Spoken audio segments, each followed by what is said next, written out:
Les vraies voix Sud Radio, 18h-20h, Cécile Doménibus, Philippe David.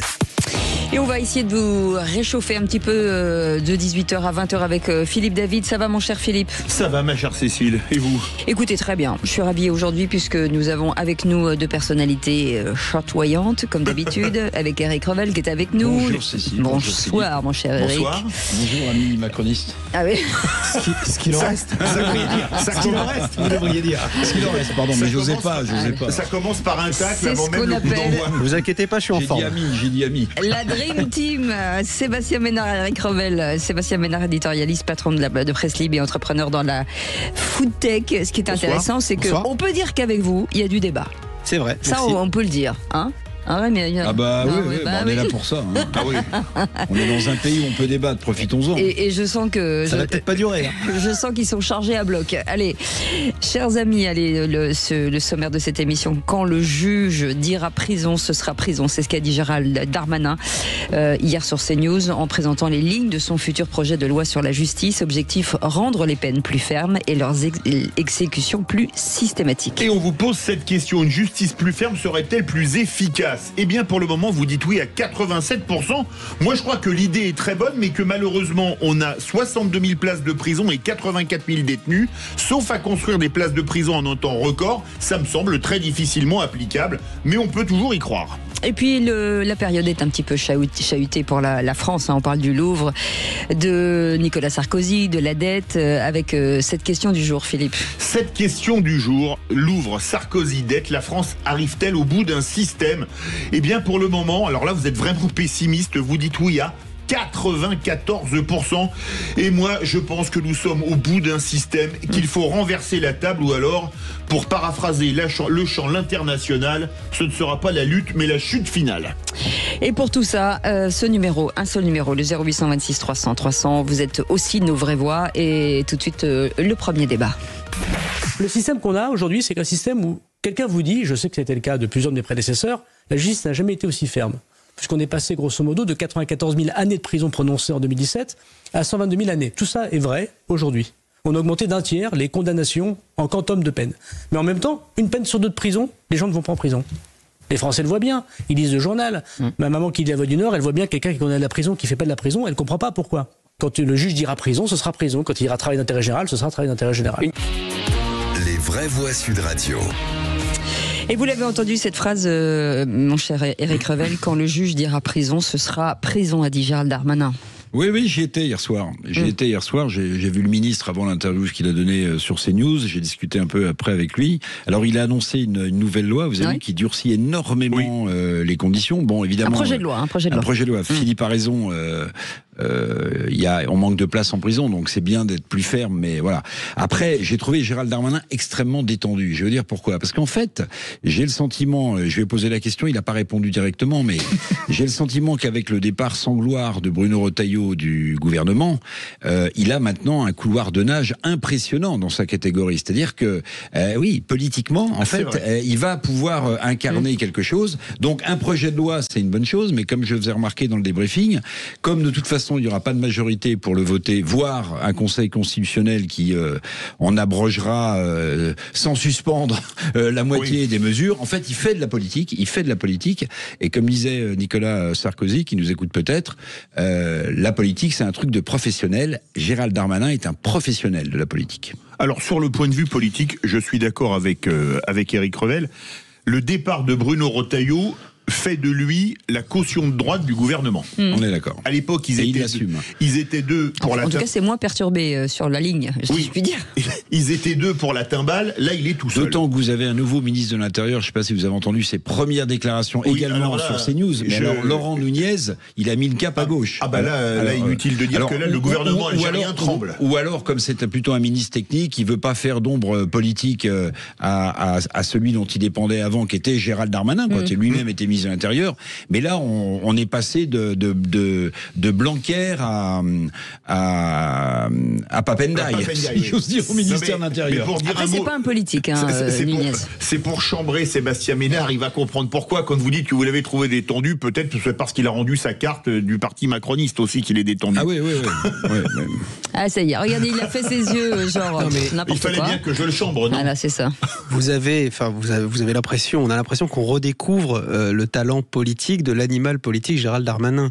Ah, mais personne n'a dit ça. Il a été Bah, drafté. il était plutôt taiseux ces derniers temps. Il a été drafté en 2017 pour cette raison. Il est ministre. Je rappelle qu'il est quand même ministre. Il n'a pas été ministre que quelques mois, mais depuis 2017, il est ministre sans pause. Donc il fait partie de ces voix qui portent. Il fait partie de ces personnalités politiques centrales.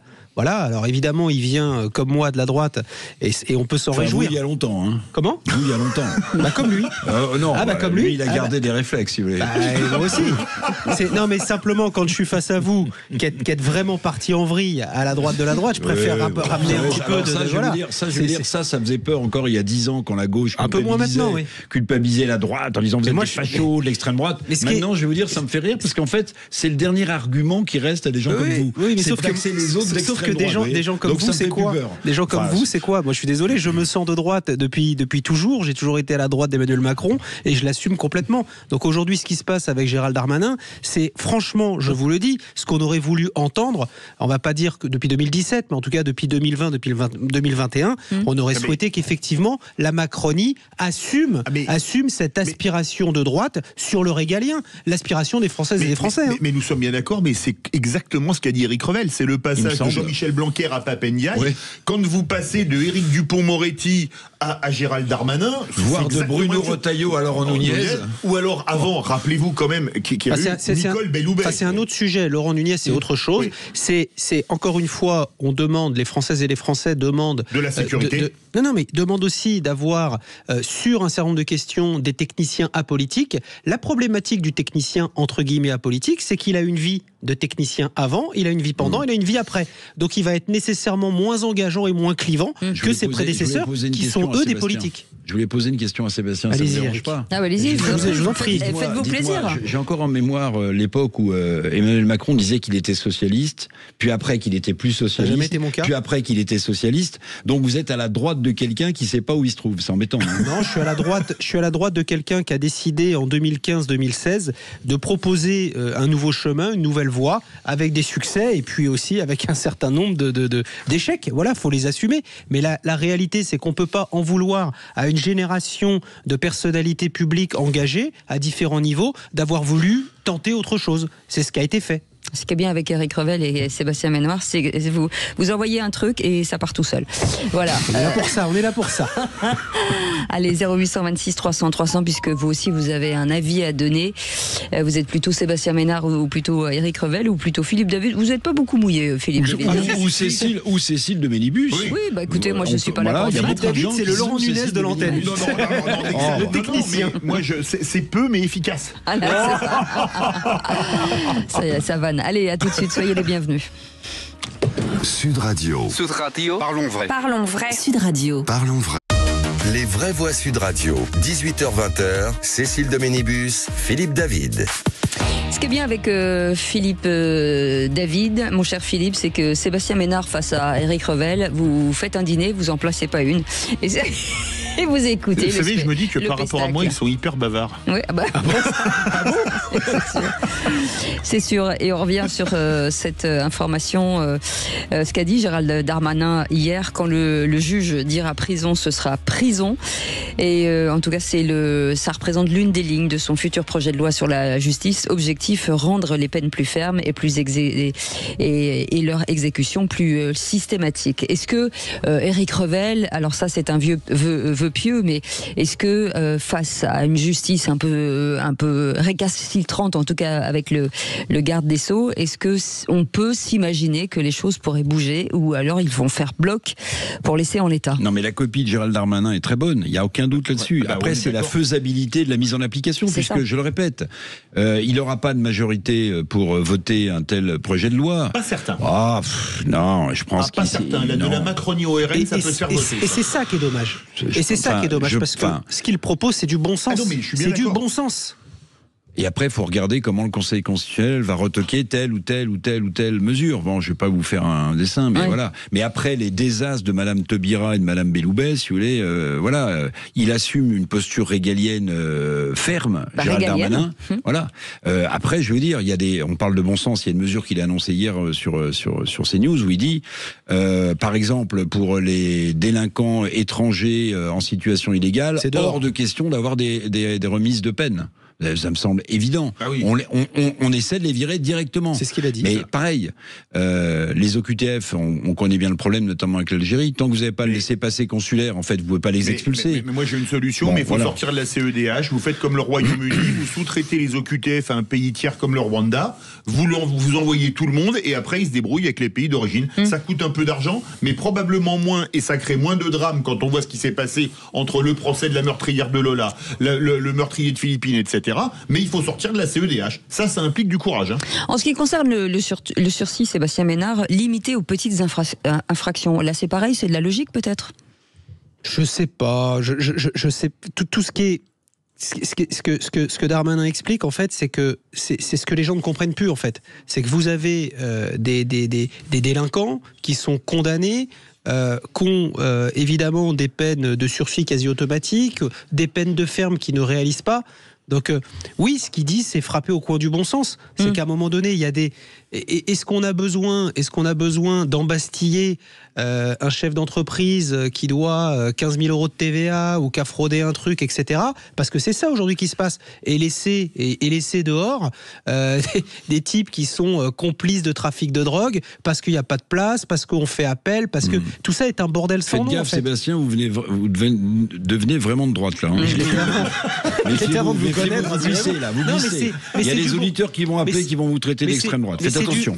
En fait, c'est du bon sens. Et la réalité, c'est que aujourd'hui, quand on est sur ces questions dites régaliennes de bon sens, oui, mon cher Éric Revel, on est de droite, voire d'extrême droite. Non, je ne suis pas d'extrême droite.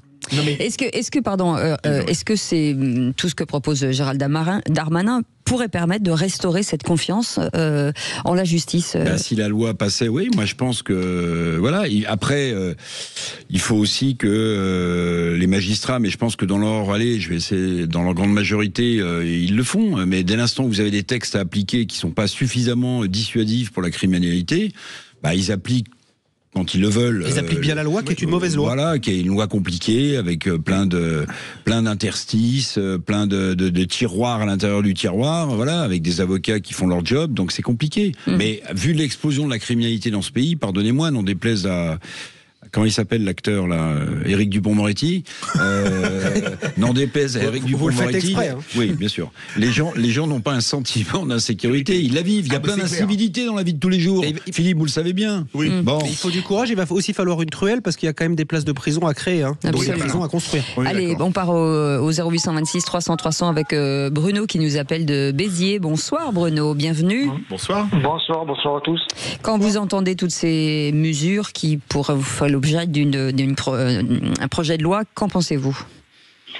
Je dirais il serait temps, mais en fait c'est toujours pareil. On peut mettre des peines planchées, mais est-ce que vraiment il n'y aura pas des magistrats qui vont trouver toujours la petite astérisque qui fait que il y aura des circonstances atténuantes qui permettront d'aller en dessous de ces fameuses peines planchées, parce que ça c'est les peines planchées en fait.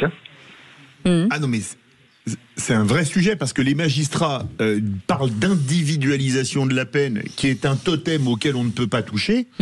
Donc, quand vous voyez les condamnations qu'il y a régulièrement, vous risquez pour quelque chose 8 ans de prison et vous prenez 6 mois avec sursis. Donc la question à se poser, c'est également... Que vont faire les magistrats qui pensent qu'ils sont plus légitimes que le politique pour rendre la justice ? Oui, mais par exemple, Philippe, si dans le projet de loi, vous avez ce qu'a annoncé hier quasiment Gérald Darmanin, quelqu'un qui s'en prend à n'importe quelle autorité, policier, gendarme, pompier, médecin, prof, etc. C'est ça. Vous avez immédiatement une peine, alors je ne sais pas si c'est 1 an, etc. Je peux vous dire que ça va être dissuasif quand même. Après, c'est comment on met ces gens en prison. Je rappelle, puisqu'on parlera de Nicolas Sarkozy tout à l'heure, qu'à la santé, santé, il y a 190% de taux d'occupation, il y a 90 matelas par terre. C'est-à-dire qu'on ne sait pas où mettre les détenus déjà. Bien sûr. C'est ce que je disais, il va falloir sortir des truelles. Et prenons un exemple, quand il y a eu les émeutes suite à la victoire du PSG en Ligue des Champions, c'est dingue, on gagne et il y a des émeutes, il y a des gens qui ont tapé sur les flics et ils n'ont pas eu de peine de prison. Explication des magistrats, on a vu sur Sud Radio, ah bah oui mais ils avaient un emploi et ils étaient intégrés dans la société, donc on va quand même pas les envoyer en prison. Enfin je sais pas, quand on tape sur des flics, qu'on ait un emploi, qu'on n'en ait pas, qu'on soit français, qu'on soit étranger, on doit aller en prison, c'est la moindre des choses. C'est pour ça que le bon sens n'est ni de droite, ni du milieu, ni de gauche. Mais c'est bien ça, ce qu'il y a de dingue, c'est qu'on parle des propositions de Darmanin qui sont des propositions de bon sens, qui devraient être en vigueur depuis au moins 40 ans. Mais qu'est-ce qu'on a foutu pendant 40 ans? Je vous le demande. Et bon, on se le demande. Bonne dame. Merci beaucoup. Merci Bruno de nous avoir appelé au 0826 300 300. À très bientôt, bien entendu. Tout de suite, on n'y croit pas. Les vraies voix Sud Radio. Et on va revenir sur cette soirée d'un club de parachutisme amateur qui vire au racisme.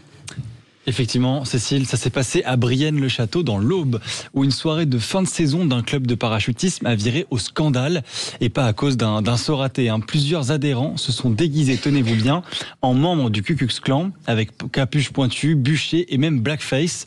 Une mise en scène hallucinante, filmée puis diffusée sur WhatsApp. La fédération de parachutisme parle d'un acte consternant et promet des sanctions exemplaires. Yves-Marie Guillot est avec nous, président de la Fédération française de parachutisme.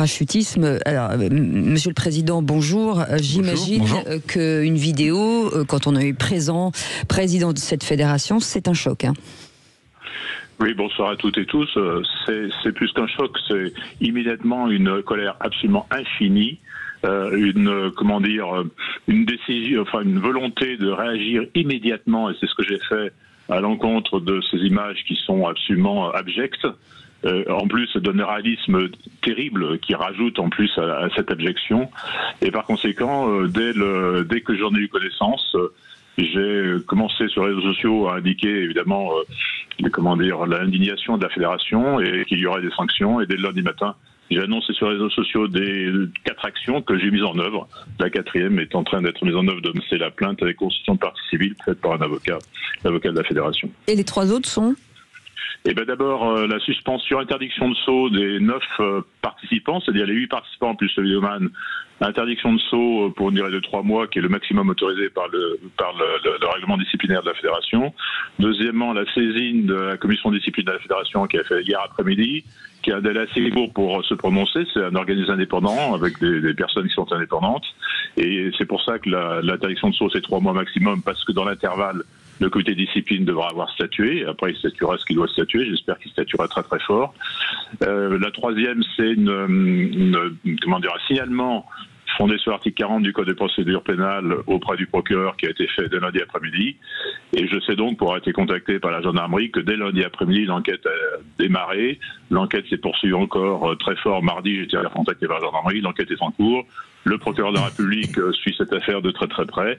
Et j'espère vraiment, autant à titre personnel qu'à titre de président de la fédération, que tant la justice que le comité de discipline jugeront avec la plus grande sévérité ce qui s'est passé. Alors, on n'est pas dans une soirée de bizutage ni quoi que ce soit, on est dans une soirée de fin de saison.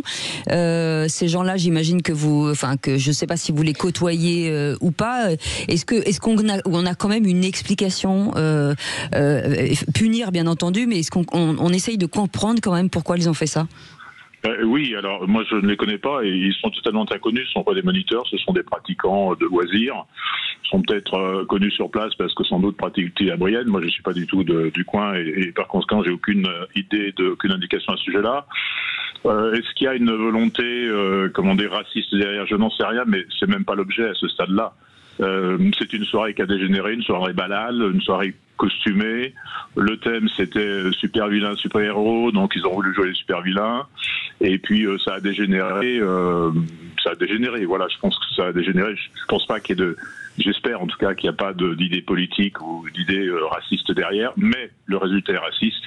Et d'ailleurs, moi j'ai posé la question, c'est la question philosophique. Peut-on rire de tout? Pour moi, certainement pas. Et ils sont allés beaucoup trop loin et d'une manière qui est extrêmement choquante et qui choque énormément de monde. D'ailleurs, sur l'ensemble des réseaux sociaux, quels qu'ils soient, et également... La réaction est extrêmement vive. est extrêmement vive et je remercie vraiment la plupart de ceux qui réagissent parce qu'ils reconnaissent que la fédération a pas tergiversé, a immédiatement réagi, immédiatement mis en œuvre les 4 leviers qui sont les 4 que j'ai à ma disposition en tant que président de la fédération.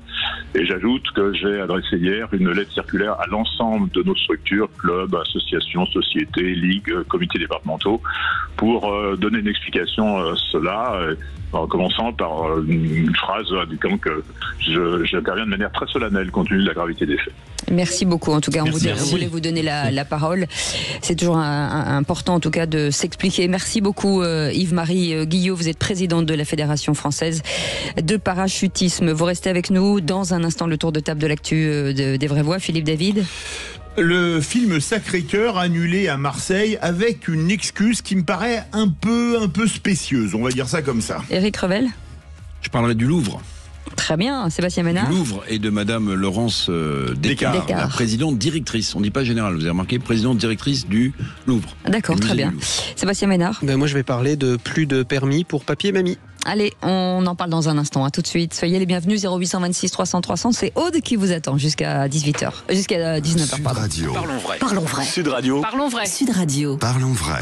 Les vraies voix Sud Radio. 18h-20h. Cécile de Ménibus, Philippe David. Et si vous avez demandé Éric Revel, ça tombe bien, il est là. Vous avez demandé Sébastien Ménard, il est là aussi. Philippe David, est-ce qu'on a quelqu'un a demandé Philippe David? Ah oui, je crois je crois que oui. Il y a des gens qui vous ont demandé, Philippe. Il est là. En l'occurrence, moi, personne ne m'a demandé, mais je m'impose. Comme ça, c'est clair. Et soyez les bienvenus. On n'est jamais si bien servi que parfois. Exactement. Et ce numéro de téléphone 0826 300 300.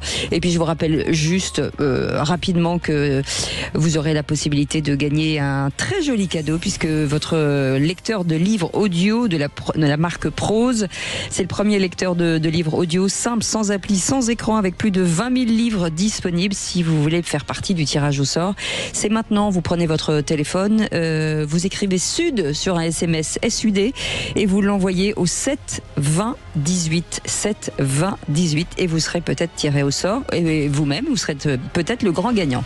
Allez, tout de suite le tour de table de l'actu des Vraies Voix. Oh, dites, je vais envoyer les actualités, vous venez les voir dans la cabine? Tenez cette table-là. Et ben tout le monde l'appelle la table des chevaliers. Ah bon? Une fois, il y a un type qui l'a appelé la table des 2 connards. Mais je sais pas s'il nous avait reconnu. Le tour de table de l'actualité. Et pourtant, ils sont là. Philippe David. Mais je ne me suis pas sentilisé, les deux sont en face de moi. Tiens, c'est marrant, je pensais la même chose. Au bon accueil, bonjour.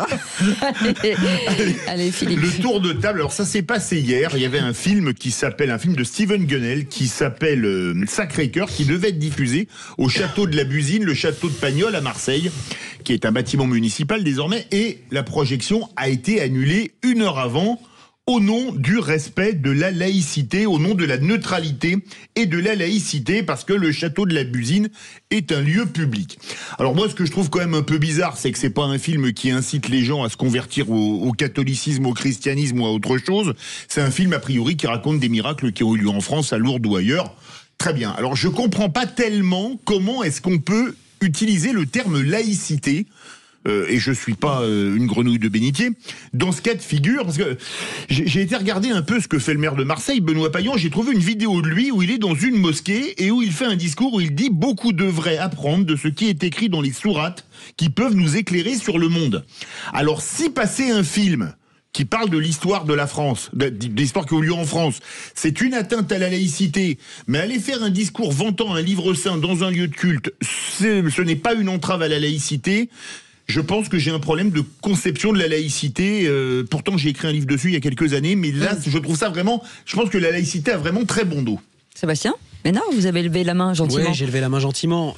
Bon, vous avez raison sur la deuxième partie de votre intervention sur le clientélisme de l'actuel maire socialiste de Marseille auprès d'une certaine communauté, on va dire ça comme ça. Mais vous pouvez dire de la communauté musulmane, s'il parle des sourates. Mais le film que j'ai vu, Sacré-Cœur, qui est un docu-fiction, il est très engagé. Il est très engageant. Il est réalisé et produit par un croyant, oui, clairement, militant, admirable au demeurant.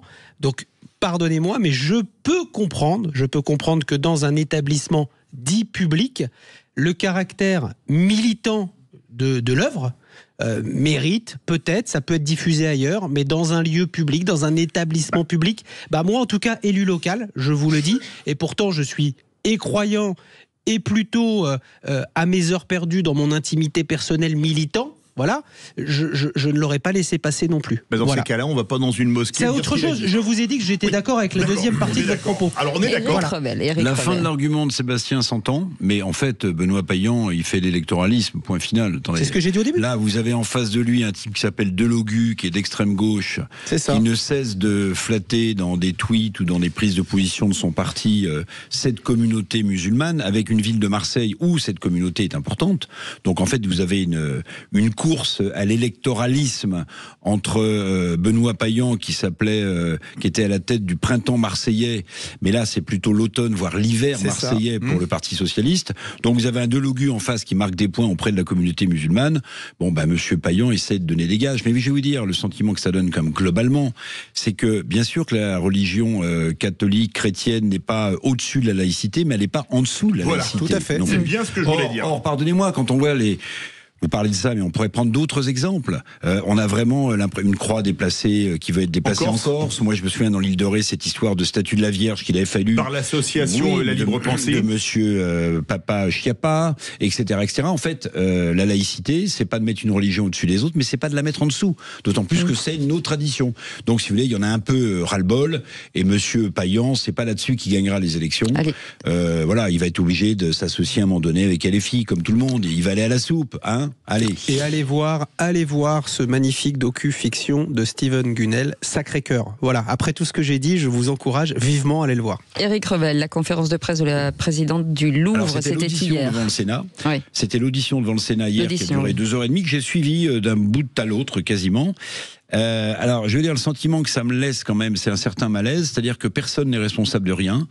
Madame Laurence Descartes, qui était l'ancienne conservatrice du musée d'Orsay, qui est à la tête du musée du Louvre depuis 2021, explique qu'elle a tiré les sonnettes d'alarme, mais que voilà, il y a effectivement beaucoup de défaillances depuis des années dans le système de protection du plus grand musée du monde. Donc un malaise parce que quand on écoute Madame Descartes attentivement, sous le feu, plutôt sympathique des questions des sénatrices et sénateurs, on a l'impression qu'on a en face de soi une grande technicienne, voire une grande technocrate, vous voyez, mais qu'elle me paraît pas du tout connectée. Alors elle essaie de bien dire, évidemment, et on peut la croire, que c'est une meurtrissure, que c'est une grande blessure, ce qui s'est passé au Louvre.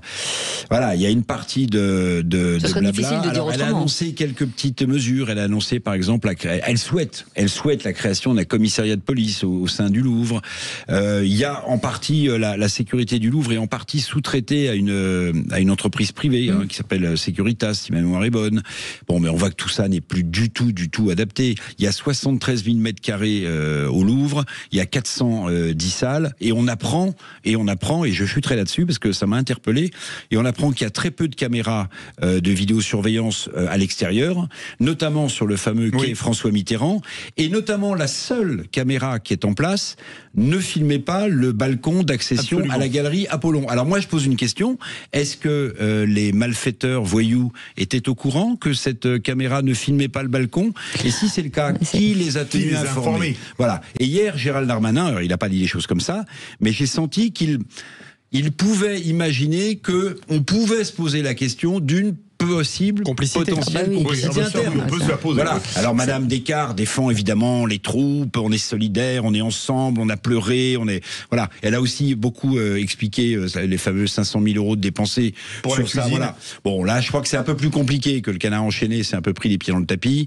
C'est plutôt une salle de réception, notamment pour les partenaires privés. Bah oui, c'est un levier très important. Les boîtes privées, on a c'est pas beau l'entreprise. Oui, mais heureusement que vous avez des boîtes privées qui financent notamment le musée du Louvre, si vous voulez. Oui. Bon, voilà. Donc, j'ai pas été convaincu. Elle a présenté sa démission. Madame Dati l'a refusée. Non. Elle dit qu'elle l'a présentée à Rachida Dati. Rachida Dati l'a refusée. Mais juste, deux choses l'une. Si vous démissionnez, vous démissionnez. Vous présentez pas votre démission. C'est clair. Sébastien. Non, mais moi, quand je vois l'état du balcon, quand je vois l'état de la porte en bois qui n'a pas vu un pinceau depuis 30 ans, je me dis qu'il y a quand même un sujet, quoi. Non, mais on est dans un pays, on est quand même un pays civilisé, on est un pays très riche. Enfin voilà, bon, merci Eric Revel de votre tour de table. C'est le vôtre maintenant. Je peux juste rajouter qu'il paraît, c'est une blague, mais je la trouve drôle, j'ai vu ça sur les réseaux sociaux, il paraît qu'Emmanuel Macron s'est engagé à remplacer la fenêtre dans les 5 ans. Comme pour Notre-Dame. Bon, ça suffit. C'est pas mal. C'est joli. Bon, moi je voulais parler d'un truc qui va vous toucher tous bientôt, puisque c'est la fin du permis pour les papiers et les mamies, puisque vous n'êtes pas choqués de ce que je dis? Non, vous avez dit bientôt en nous regardant. La fin du permis de conduire, puisque en fait les députés européens ont voté le 21 octobre, donc la fin du permis de conduire à vie, avec l'obligation, en tout cas pour les États membres, de passer une visite médicale. Alors, encore une fois, c'est quand ce sujet a été évoqué au sein de la rédaction de Sud Radio, j'ai dit je le prends parce que c'est quelque chose d'intéressant, quelque chose qui m'intéresse, parce qu'on a tous le souvenir d'un papy ou d'une mamie qui voit plus très bien, qui est plus franchement agile et à l'aise. Enfin moi c'était le cas dans ma propre famille et ça prenait quand même le dimanche après-midi la voiture et parfois ça roulait au milieu, etc. Donc ça part d'une bonne idée, l'idée de finalement nous obliger tous les 15 ans à passer une visite médicale, et je crois que les États membres vont pouvoir choisir même de raccourcir cette période tous les 10 ans. J'espère juste que, encore une fois, ça ne sera pas, je dirais, un nouveau péage pour quelque part nous obliger à faire des stages, nous obliger de faire des remises à niveau, etc. etc. Ça va nous coûter de l'argent, ça encore, évidemment, mais évidemment toujours. Mais que ça permettra, en fait, c'est pour tout âge, c'est tous les 15 ans. C'est-à-dire que vous passez votre permis à 20 ans, à 35 ans, vous devez passer une visite pour voir si vous êtes toujours apte. Voilà. Mais je pense honnêtement que c'est pas une mauvaise mesure, parce que vous avez quand même des sacrés luluberlus qui sont au volant, quel que soit leur âge. Évidemment, ça touche un petit peu plus quand on avance dans l'âge, parce qu'on voit un peu moins bien, parce qu'on a un peu moins de réflexes, etc. Enfin, je dirais ça plutôt pour le code de la route. Folie bruxelloise. La folie bruxelloise. Je ne sais pas si vous avez vu, il y a une transposition de directive qui oblige les bateaux de plus de 12 mètres dans les États membres à avoir des cabinets de toilettes. Je sais, on en a parlé l'autre jour. On l'a parlé hier. Pour les ostréiculteurs. Vous voyez les plates d'ostréiculteurs, moi il y en a dans l'île de Ré. Là, c'est pas la même chose. Si. Là, c'est pas la même chose. Pas du tout. Il faut peut-être avoir une dérogation. Mais Bruxelles n'avait pas pensé que sur des plates où on met des poches d'huîtres, il fallait aussi avoir un cabinet de toilette. Mais attendez, il y a 400 000 normes en France. Eric, vous pouvez pas me faire croire, vous avez les mêmes réflexes au volant aujourd'hui.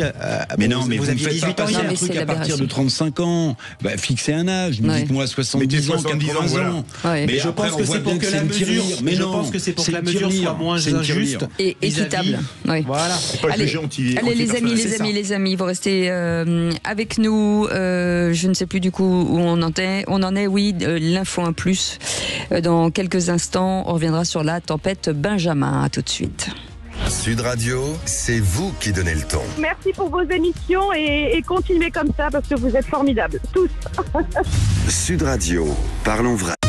Les vraies voix Sud Radio, 18h-20h, Cécile Doménibus, Philippe David. Et avec Philippe David, bien entendu, avec Eric Revel, Sébastien Ménard et vous au 0826 300 300. Tout de suite, l'info en plus. Les vraies voix Sud Radio. Et bien entendu, on avait envie de prendre la température avec cette tempête Benjamin, la première tempête automnale de l'année qui a frappé ce jeudi les côtes françaises. Des rafales de vent jusqu'à 130 km/h étaient attendues à Lacanau en Gironde. Laurent Perrondet est avec nous, maire de Lacanau. Monsieur le maire, bonsoir, merci d'avoir accepté notre invitation. Merci, bonsoir à tous. Bonsoir. Et on voulait revenir avec vous sur ces risques littoraux, puisque Lacanau est à une façade atlantique, exposée bien entendu au vent, aux surélévations de l'eau. Qu'en est-il aujourd'hui ? Alors la tempête est en train de se calmer, on va même avoir droit à un superbe coucher de soleil, donc c'est plutôt assez sympa. Mais c'est vrai qu'on a toujours peur et qu'on se prépare en conséquence à ces perturbations météorologiques. Mais bon, 130 km/h, c'est quand même des vents que l'on a l'habitude sur la côte atlantique. On avait peur, bien sûr, sur la côte avec le départ de sable et des vagues de 6 à 7 mètres. C'est ça qui nous faisait un peu trembler. Bon, finalement, ça s'est plutôt bien passé. Il n'y a pas de dégâts sur le front de mer. Et on avait une deuxième inquiétude sur le massif forestier. Mais lui, finalement, n'a pas été inquiété puisqu'on sort d'une sécheresse. Donc, le massif n'était pas dans l'eau, la nappe phréatique ne remonte pas à cette époque-là, donc on s'en sort plutôt bien. Il y a des restes de branches de la tempête de juin, où là on a eu un cyclone et on avait perdu 40% du massif à l'est de la ville. Cette fois, on se sort plutôt bien de cet épisode et qui nous a quand même inquiétés. Je rappelle quand même qu'un vacancier allemand a été emporté dans une crue en Corse, il a été retrouvé mort, avec des blessés aussi. Dans ces épisodes, monsieur le maire, comment, même si vous avez l'habitude, on s'organise comment et combien de temps à l'avance? Est-ce que, parce que c'est quand même Lacanau, il y a quand même aussi beaucoup de touristes, comment on organise tout ça? Et qu'on est en période de vacances scolaires en plus. C'est ça, en période de vacances scolaires. C'est ça. C'était là notre inquiétude, surtout sur l'hôtellerie de plein air où ils sont encore ouverts et il y a encore du monde dans les mobil-homes et dans les chalets. Donc c'est vrai qu'on s'inquiétait aussi c'est des campings sous les arbres et sous les pins. Donc aujourd'hui ça s'est plutôt bien passé, mais on a fait beaucoup de prévention la veille avec nos équipes, avec nos applications, avec l'office du tourisme. On est allé à la rencontre des hébergeurs, des touristes pour leur expliquer qu'il y avait quand même un danger et puis que ce matin à 8h il valait mieux quand même s'abriter sur des structures en mesure des campings. Et puis ensuite on a parlé à nos habitants, ceux qui n'ont pas la nécessité de sortir, il vaut mieux qu'ils restent chez eux. Et finalement, en fin de matinée, ça a commencé à se calmer pour arriver ce soir dans plutôt clément. Mais ces messages de prévention, nous, on doit se préparer toujours au scénario du pire. Donc, mobiliser toutes nos équipes, nos policiers municipaux, les 10 avec les pompiers, bien sûr. Mais on doit faire passer ces messages-là et être prêt à déclencher nos plans communaux de sauvegarde au cas de coup dur. Éric Revel. Oui, monsieur le maire. Moi, je suis localisé un peu plus haut, vous voyez, en Charente-Maritime, vers l'île de Ré. Mais ma femme m'a envoyé des photos et de nouveau, le trait de côte a beaucoup souffert. Est-ce que chez vous aussi, le trait de côte et les dunes deviennent un sujet de première ampleur? Monsieur le maire, vous êtes avec nous? Laurent Perrondet. Est-ce qu'on l'a perdu? Un petit coup de vent peut-être. Oui, il y a eu une rafale. Oui. Il y a Vous m'entendez? Je vous repose ma question. Avez-vous entendu la question d'Éric Revel? Oui, je l'ai très bien entendu. J'avais commencé à travailler, c'est un vrai sujet Nouvelle-Aquitaine. C'est plutôt en avance sur ces sujets-là avec le GIP littoral. Le problème de la Charente, c'est que c'est à la fois de l'érosion, mais c'est aussi de la submersion. Donc c'est vrai qu'on se souvient d'épisodes un peu plus haut, même en Vendée. Et c'est vrai mais donnez-nous des nouvelles de votre trait de côte à vous. Est-ce que les dunes reculent aussi? Non, oui, bien sûr, c'est à peu près 1,50 m à 2 mètres par an. Donc, on connaît aujourd'hui, on a nos projections à 2030 et à 2100, donc c'est à peu près où on va. Et nous, le sujet, c'est ce kilomètre de foncier bâti qui représente à peu près 300 millions d'euros d'enjeux, qui sont protégés aujourd'hui par un arrangement qu'on a terminé l'année dernière, mais qui, on le sait, dans 10 ans sont obsolètes. Donc aujourd'hui, on travaille sur le futur ouvrage qui nous permettra de prendre les décisions, à nous ou la successeur, pour que justement on puisse ou relocaliser, ou conforter ce bâti qui aujourd'hui est en danger. Si on n'avait pas construit ces protections dans les années 80, l'eau serait déjà au pied des immeubles. Merci beaucoup, monsieur le maire. Laurent Perrondet était avec nous, maire de Lacanau, cette magnifique commune. Merci beaucoup d'avoir accepté notre invitation. Et tout de suite, et si vous étiez ministre? Les vraies voix Sud Radio, si j'étais ministre. Qu'est-ce que je vais devenir? Je suis ministre, je ne sais rien faire. Avec notre nouveau ministre de la Défense, publique, Pierre, qui nous appelle de Perpignan. Bonsoir, monsieur le ministre. Bonsoir, monsieur le ministre. Bonsoir, madame. Et donc, monsieur le ministre, ça va pas durer longtemps. Quelle serait votre première proposition? Écoutez, je pense que si j'étais ministre, je demanderais que tous les hommes politiques affichent publiquement les émoluments qu'ils gagnent. Voilà. Je pense qu'il y en a beaucoup qui gagnent beaucoup d'argent et ça me paraît un peu injustifié. Et peut-être certains, ce serait de rappeler que la Roche-Tarpillière est prix du Capitole. Voilà ce que je pense. Alors, on vous entend pas très bien. C'est-à-dire que vous, votre première proposition serait effectivement que, c'est la transparence qu'on a déjà. Je sais pas. On apprend par exemple que certains maires de grandes villes ont des subventions pour leur tenue, pour ceci, pour cela. Moi, vous voyez, je regarde ce monde politique vivre. J'en vois un récemment qui s'appelle Jean Castex, qui a tout refusé. Et qui a été nommé à la RATP et qui a fait le job. et qui prenaient le métro pour aller au boulot. Je pense que Mme Merkel en Allemagne aussi a peut-être moins puisé dans les caisses de l'État que certains de nos hommes politiques. Je pense qu'il faut revenir à un juste milieu. Il n'y a pas que les hommes politiques, on parle aussi des gens qui ont beaucoup et qui s'en vont, qui partiraient de France pour protéger leur fortune. Mais je pense que ces gens-là, il faudrait enlever la nationalité française, tout simplement. Sébastien Manerve, 15 secondes. On est en France et c'est pas une république bananière. Heureusement, vous avez la haute autorité pour la transparence de la vie publique, où les élus publient, alors pas tous les élus, mais en tout cas tous les élus qui sont à la tête d'un exécutif, tous les élus qui sont en vue, l'ensemble des parlementaires, des ministres, etc. Bon, j'ai envie de dire que la loi Sapin, la haute autorité pour la transparence de la vie publique, et puis l'éthique que peuvent avoir les centaines de milliers de personnes qui aujourd'hui font vivre nos collectivités, je pense qu'on est à peu près dans les clous. Merci beaucoup, monsieur le ministre Pierre de Perpignan. C'est la première fois qu'on vous appelle monsieur le ministre, on est d'accord ? Oui, c'est la première fois. Eh bien, rappelez-nous, on recommencera.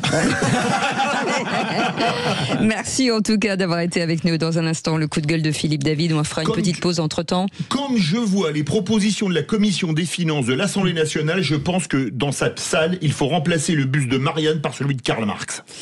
Oula, c'est haut là. On est parti loin. Allez voir, là, alors, vous restez avec nous et dans un instant... Les incontournables de la gestion de patrimoine avec Thomas Binet. Alta Profit, assurance vie, retraite, immobilier, le meilleur de l'épargne en ligne. Depuis plus de 25 ans, le conseil en plus présente... Sud Radio, les incontournables de la gestion de patrimoine, Thomas Binet. Nous nous retrouvons comme tous les jeudis soirs avec notre consultante Catherine Baudenot, directrice marketing, offre et communication chez Alta Profit pour parler gestion de patrimoine. Bonsoir Catherine. Bonsoir Thomas. Aujourd'hui, Catherine, on va parler retraite et plus précisément d'un sujet qui concerne beaucoup de familles, la prise en compte des enfants dans le calcul des droits. Avoir des enfants, est-ce que ça peut vraiment augmenter notre pension ? La réponse est clairement oui, mais il y a des règles bien précises à respecter. Alors on fait le point sur ce que prévoit le dispositif tel qu'il est connu à l'automne 2025. C'est un point essentiel pour anticiper la retraite dont vous disposerez et donc mesurer le besoin d'épargne à prévoir pour compenser la baisse de revenus.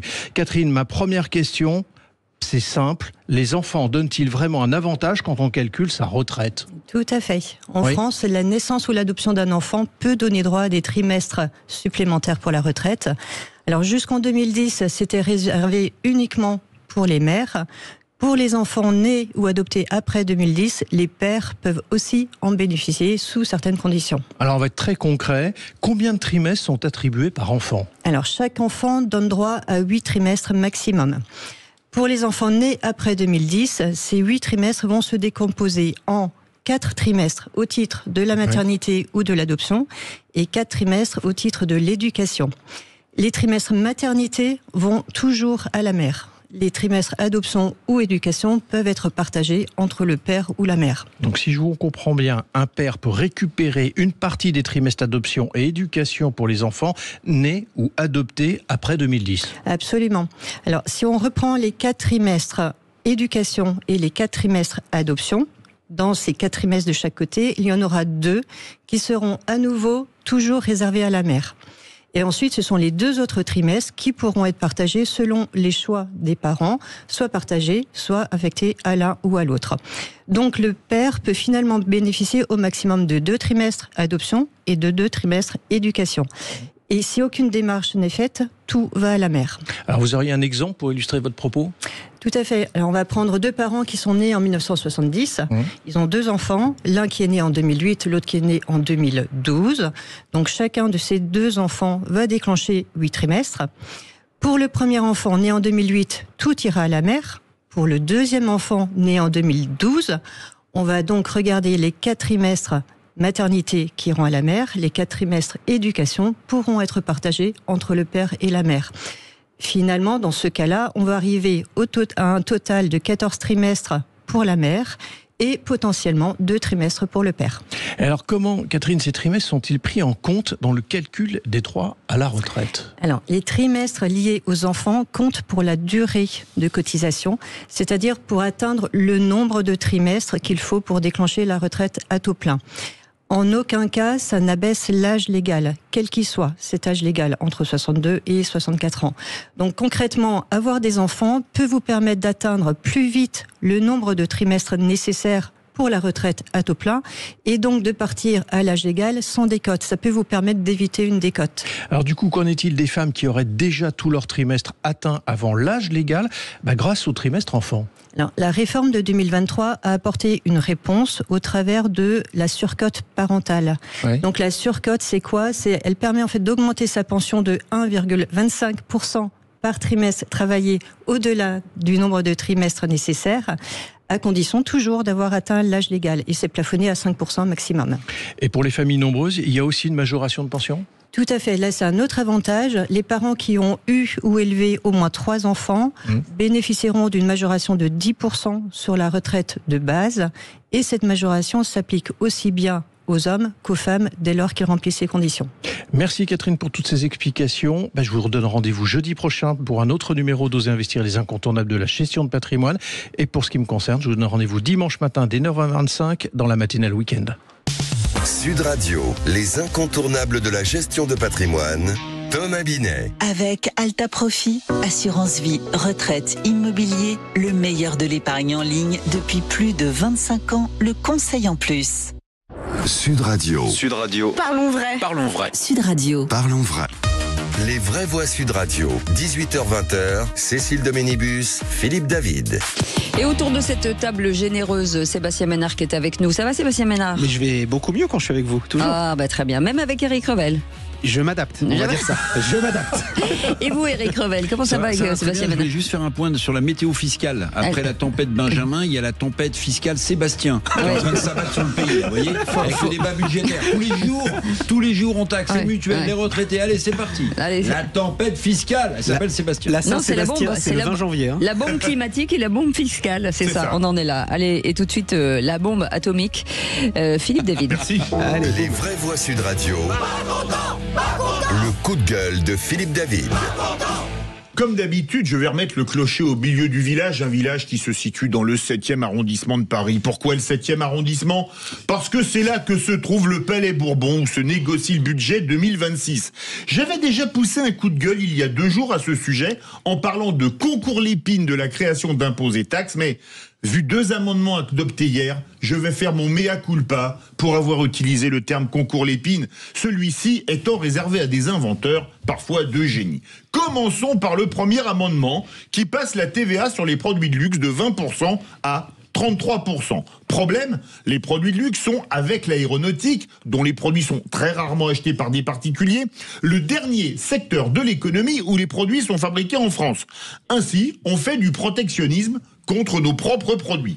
Second problème, on va faire baisser mécaniquement la production en France en freinant la consommation, mais on se plaindra quand des groupes de luxe licencieront. Mais quand on réfléchit aussi peu avant de pondre des amendements ou de les voter, on n'est plus à ça près.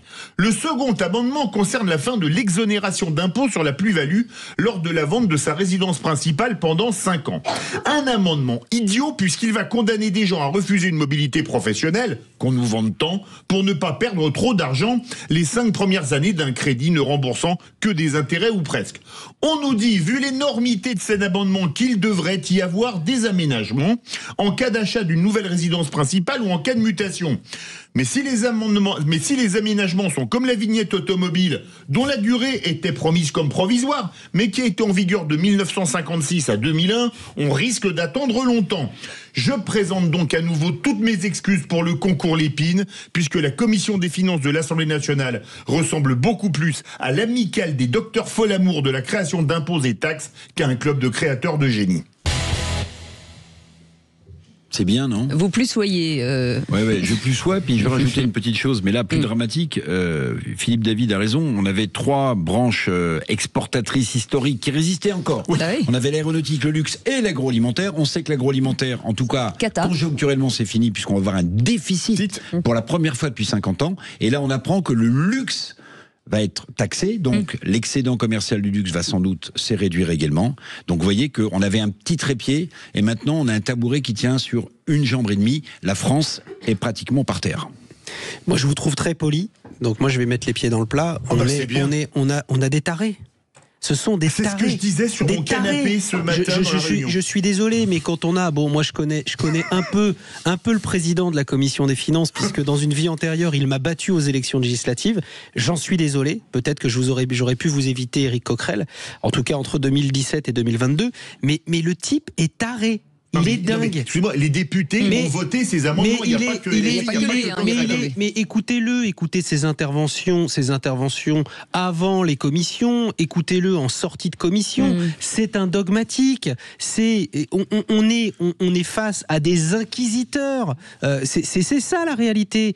Ils veulent quelque part condamner, embastiller, crucifier les chefs d'entreprise. Alors évidemment, le paroxysme, c'est le luxe. Voilà, c'est monsieur Arnaud et tous les autres. Et les artisans. Hein, parce que je rappelle quand même derrière qu'il y a des artisans.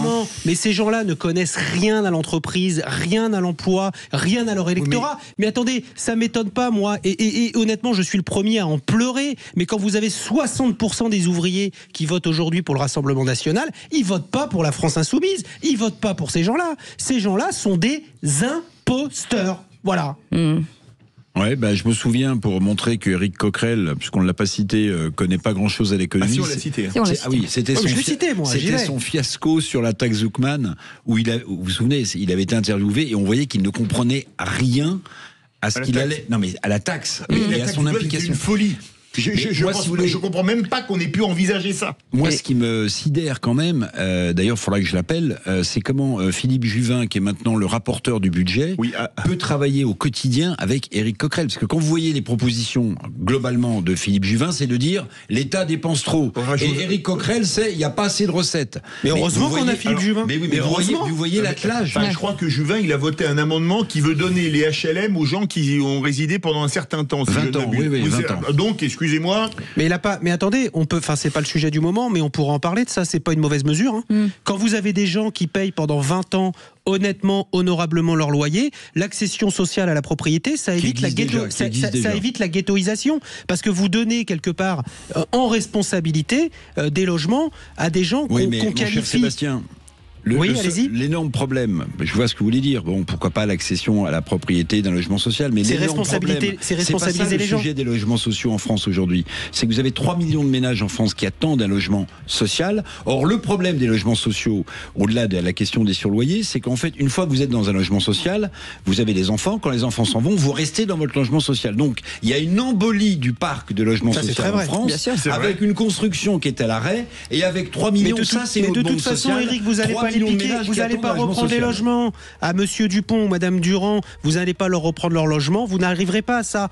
Tous les politiques ont essayé de quelque part de faire tourner le logement social, de faire tourner le locataire dans le parc social, ça ne marche pas, vous ne pouvez pas virer les gens.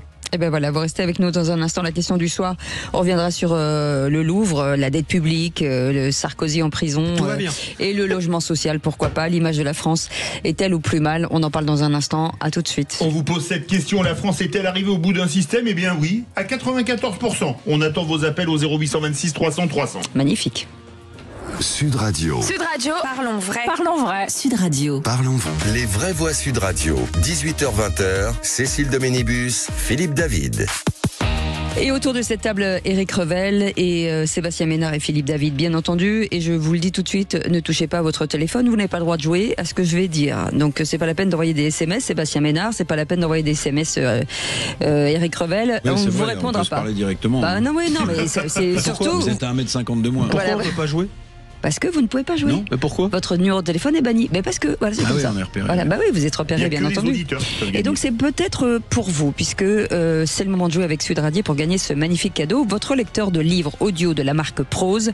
C'est le premier lecteur de livres audio simple, sans appli, sans écran, avec plus de 20 000 livres disponibles, dont des livres pour les enfants.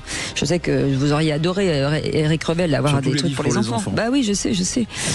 C'est l'appareil en tout cas idéal pour vous évader en écoutant vos auteurs préférés. Pour ce faire, c'est simple. Là, on prend son petit téléphone, on va sur la messagerie, on va sur les SMS, on écrit Sud, S-U-D, 7 20 18. Là, vous l'envoyez au 7 20 18. Le petit SMS arrive, pam, chez Aude. Et là, on met tout le monde dedans, on tire au sort, et ce sera peut-être vous. Je serais tellement contente. Allez, la suite des vraies voix, tout de suite, la question du soir. Je suis à la tête d'un État qui est en situation de faillite sur le plan financier. L'argent ne fait pas le bonheur, mais on est tout de même bien content d'en avoir. Mes chers compatriotes, au moment où je m'exprime, des attaques terroristes d'une ampleur sans précédent sont en cours dans l'agglomération parisienne. C'est une horreur. On était heureux parce qu'on était ensemble. Comment on a pu oublier ça? J'ai décidé de renforcer encore les mesures pour réduire nos déplacements et nos contacts. Parce que nous vivons plus longtemps, il nous faudra travailler plus longtemps et partir à la retraite plus tard. Alors, heureux? Mais voilà, j'habite en France. Et la France, c'est beau, tout ce qu'on dit. Il y a si quand les même Français se plaignent parfois, c'est pas de la gueule de bois. Pardon, Michel. Oh là là là. La vieille garde. Les amis, justement, sur cette question. Mais ne se rend pas. Voilà. Sur cette question du soir, quand on voit effectivement le Louvre, Sarkozy, la dette, tout ce que vous entendez au quotidien dans la presse, cette question, Philippe, est-ce que la France est arrivée au bout d'un système? Eh bien, vous dites oui à 94%. Vous voulez réagir, le 0826 300 300. Pour vous, la France, c'était plus grand, plus fort, plus généreux, plus beau avant, comme disait le général de Gaulle, ou pas? On attend vos appels. C'est quoi pour vous, Éric Revel, peut-être le pire déclin pour cette France? Si vous aviez le pire élément de déclin. Oui. Il y en a plusieurs, mais il y en a un, parce qu'on pourrait parler du déclin financier, bon, ça on connaît, la dette, le déficit commercial, etc. Mais je pense que le pire déclin... Qui est une vraie fêlure pour lui. C'est la façon dont, en fait... l'autorité s'est effondrée et la façon dont on a mis de côté les valeurs, alors j'aime pas le terme, mais qui faisaient qu'on faisait société.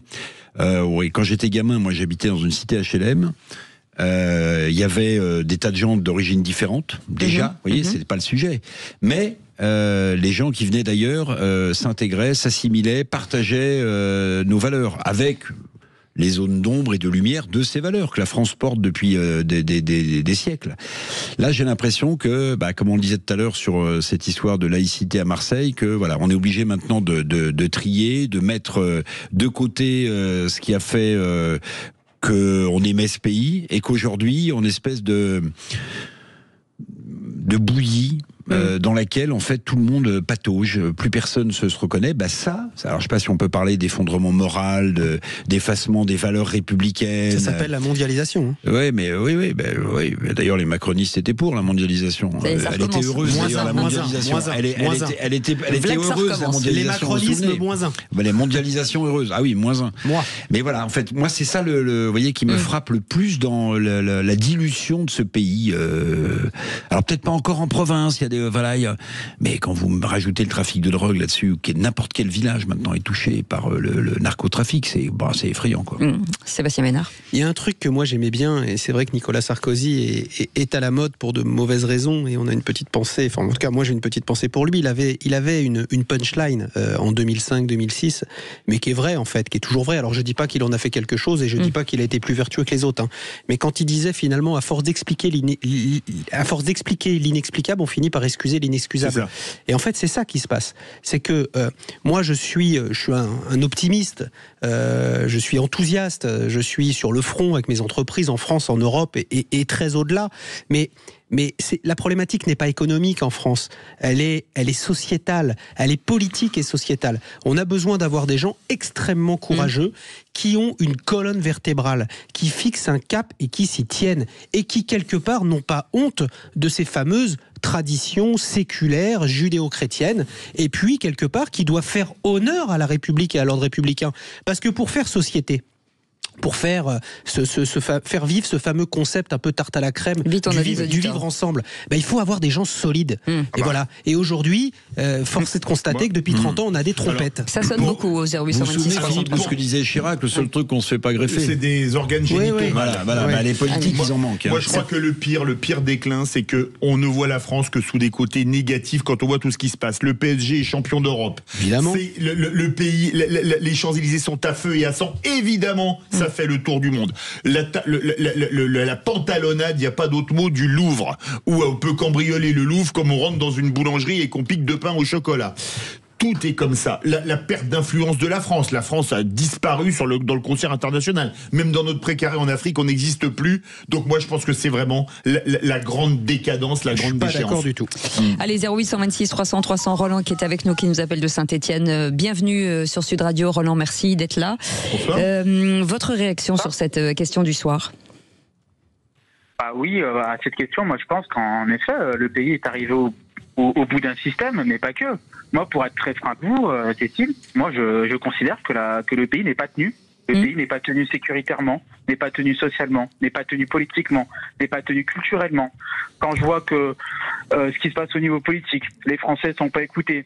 Je suis désolé, je suis républicain, je respecte les résultats des urnes. Il y a eu des législatives anticipées, il s'avérait qu'un parti a été majoritaire. Aujourd'hui, le parti qui est majoritaire, c'est le Parti socialiste. C'est l'augmentation des taxes. C'est les Français qui ne sont pas écoutés. C'est les Français qui gagnent 1 000, 1 500 euros par mois, qui vont voir des taxes, des taxes, des taxes, des taxes et des taxes.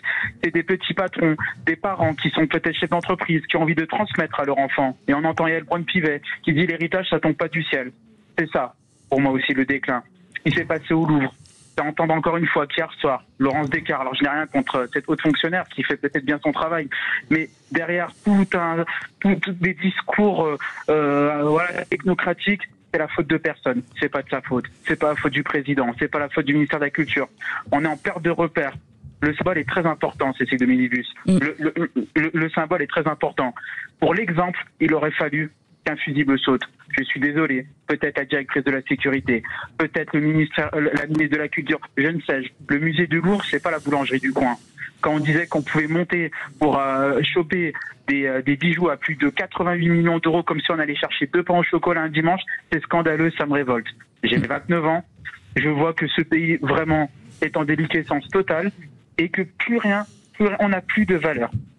On n'a plus de valeur, on n'a plus rien. C'est vraiment quelque chose qui me révolte. Mais j'ai vraiment, pour terminer, pour conclure, j'aimerais dire quelque chose. Je suis quelqu'un, moi aussi, de résolument optimiste. Mais pour que je sois résolument optimiste pour l'avenir de mon pays, pour peut-être que je puisse fonder une famille, avoir des enfants et vivre dans ce pays que j'aime énormément, au bout d'un moment, il faut renverser la table. Il faut écouter les Français. Parce que les Français, c'est comme une cocotte minute. Ça chauffe, ça chauffe, ça chauffe, mais au bout d'un moment, ça va péter. Il va y avoir une fracture sociale. Je la redoute, je ne la souhaite pas.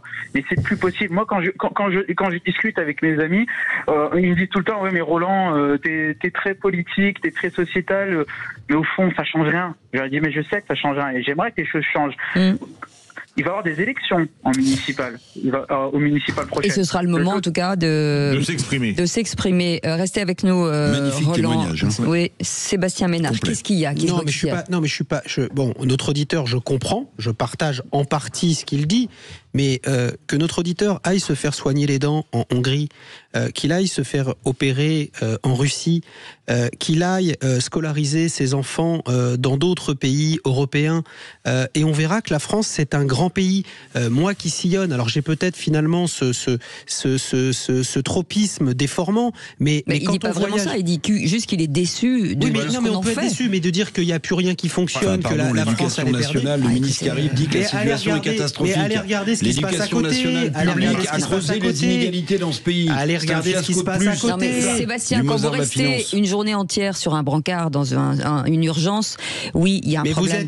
Mais il y a évidemment un problème par rapport aux moyens qu'on y met, mais les moyens existent et les solutions médicales, les médicaments, les médecins sont là. Après qu'ils soient débordés, que ça soit mal organisé, je vous dis qu'il y a des pays où vous ne pouvez même pas être soigné, des pays européens. Quand on flèche des écoles prioritaires dans des villes et qu'on laisse les écoles rurales mourir, vous avez raison. Effectivement, vous c'est un savez problème. qu'il y a des pays européens, à partir de 63 ans, vous soignez plus du cancer. Des pays européens, et c'est pas le tiers-monde. Allez, 0826 300 300. Jean-Claude est avec nous. Bonsoir Jean-Claude, qui nous appelle de Belgique, qui connaît bien la France. Et comment on voit ça de Belgique? Alors, comment on voit ça de Belgique? Eh bien, je dirais que, vu de chez nous, la France est un petit peu le reflet de ce qui se passe dans nos propres provinces, chez nous. Problème avec la sécurité, problème au niveau des finances, On a aussi une grosse problématique dans tous les niveaux de l'État, de son fonctionnement. Donc, on constate que c'est pas mieux dans un pays beaucoup plus grand et qui pourtant représentait avant une certaine image de la prospérité. C'est vrai. Et Roland, vous êtes toujours avec nous, Roland? Oui, tout à fait. Voilà, Roland.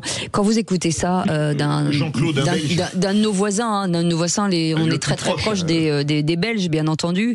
On voit ce qui se passe aussi en Belgique. Voilà, c'est compliqué aussi. Vous avez quand même un peu d'espoir.